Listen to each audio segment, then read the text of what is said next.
बच्चों, कैसे हैं आप सभी। उम्मीद करती हूँ आप सभी बहुत अच्छे से होंगे। कक्षा की शुरुआत करते हैं। पाठ है हमारा शब्द और वाक्य यानी वर्ड एंड सेंटेंसेस।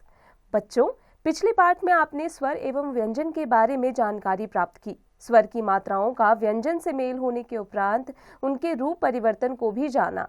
जब आप जानेंगे कि इन वर्णों के मेल से किस प्रकार सार्थक शब्द बनते हैं और शब्दों के मेल से किस प्रकार सार्थक वाक्य बनते हैं, चलिए आओ चित्रों के माध्यम से समझे।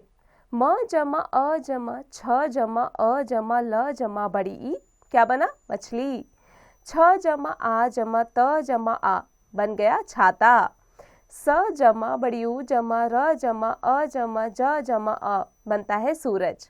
ऊपर दिए उदाहरणों से स्पष्ट हो जाता है कि सभी चित्रों के नाम वर्णों के सार्थक मेल से बने हैं। शब्द निर्माण के लिए वर्णों का सार्थक मेल होना अत्यंत आवश्यक है। यदि यह क्रम सही न हो तो ये शब्द ऐसे बनेंगे: मछली, लीछम, छमली, छलीम, छाता, ताछा, सूरज, जरसू, रजसू, रजूस। ऊपर लिखे शब्दों से पता चलता है कि वर्णों के जिस मेल को कोई अर्थ नहीं निकलता वह शब्द नहीं कहलाते। इस आधार पर कह सकते हैं कि वर्णों के सार्थक मेल से क्या बनते हैं? शब्द बनते हैं। शब्द के भेद। अर्थ के आधार पर शब्द दो प्रकार के होते हैं। कौन कौन से? सार्थक और निरर्थक। सबसे पहले बात सार्थक शब्द की। वर्णों के मेल से बने ऐसे शब्द जिनका कोई ना कोई अर्थ होता है उसे सार्थक शब्द कहते हैं, सार्थक शब्द कहलाते हैं, जैसे बाजार, चिड़िया, बर्तन आदि। निरर्थक शब्द। वर्णों के मेल से बने ऐसे शब्द जिनका कोई अर्थ नहीं होता निरर्थक शब्द कहलाते हैं, जैसे रजाबा, या चिड़ी, रत्नब आदि। वाक्य। वर्णों के सार्थक मेल से शब्द तथा शब्दों के सार्थक मेल से वाक्य बनते हैं। इनके शब्द समूह सार्थक होते हैं जो पूरा अर्थ प्रकट करते हैं। आओ चित्रों एवं उदाहरणों द्वारा समझे। चिड़िया उड़ रही है, रघु फुटबॉल खेल रहा है, माँ खाना बनाती है। ऊपर दिए गए वाक्यों में शब्दों के सही क्रम होने के कारण वाक्य पूर्ण एवं सार्थक है। वाक्य में सब शब्दों का सही क्रम में होना अत्यंत आवश्यक है।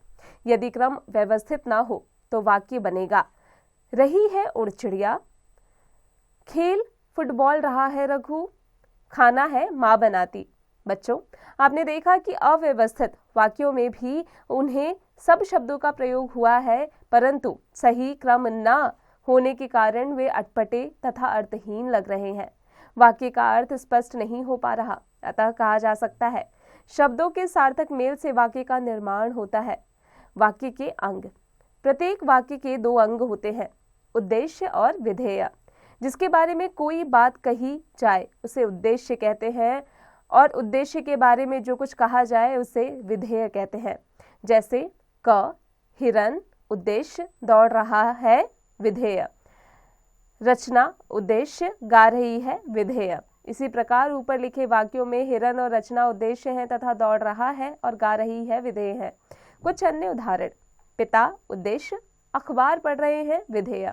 माँ उद्देश्य खाना बना रही है, विधेय।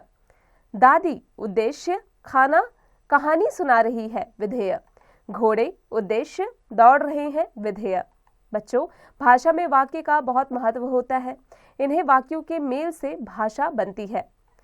मुख्य बातें: शब्द दो या दो से अधिक वर्णों के मेल से बनते हैं। वर्णों के सार्थक मेल से शब्द बनते हैं। शब्द दो तरह के होते हैं, सार्थक और निरर्थक। शब्दों के सार्थक मेल से वाक्य बनते हैं। वाक्य के दो अंग होते हैं, उद्देश्य और विधेय। वाक्यों के मेल से भाषा बनती है। अब आ जाते हैं इसके अभ्यास पर। बच्चों, सबसे पहले मौखिक प्रश्न। निम्नलिखित प्रश्नों के उत्तर बताइए। बच्चों, यहाँ पर आपको प्रश्नों के उत्तर बताने हैं। अब लिखने की बारी। सही उत्तर के आगे सही का चिन्ह लगाइए। वर्णों के मेल से क्या बनते हैं? वर्णमाला, शब्द, वाक्य, शब्दमाला। आगे बढ़ते आ जाते हैं। नीचे दिए शब्दों के सार्थक रूप लिखिए। बच्चों, यहाँ पर आपको जो गलत शब्द लिखे हैं उनके सार्थक शब्दों को लिखना है। इसका अभ्यास स्वयं कीजिएगा। नीचे लिखे वाक्यों में उद्देश्य के नीचे रेखा खींचिए तथा विधेय छांट कर लिखिए। जैसे ममता क्या है? उद्देश्य, और विधेय है चित्र बनाया। बच्चों, इसी प्रकार आपको आगे का भी करना है। इसका अभ्यास स्वयं कीजिएगा। नीचे लिखे शब्दों का सही क्रम में लिखकर सार्थक वाक्य बनाओ। जैसे सुबह से वर्षा हो रही है। आगे का अभ्यास स्वयं कीजिएगा। क्रियात्मक कार्य, निम्नलिखित शब्दों को वाक्यों में प्रयोग कर लिखिए। बच्चों इसका अभ्यास स्वयं कीजिएगा। निम्नलिखित वाक्य पूरे कीजिए। रजत पतंग उड़ा रहा है। बच्चों आगे का अभ्यास स्वयं कीजिएगा। उम्मीद है कक्षा में पढ़ाई गई हर एक बात आपको अच्छे से समझ में आ गई होगी। अब आप इसका अभ्यास निरंतर करते रहिएगा।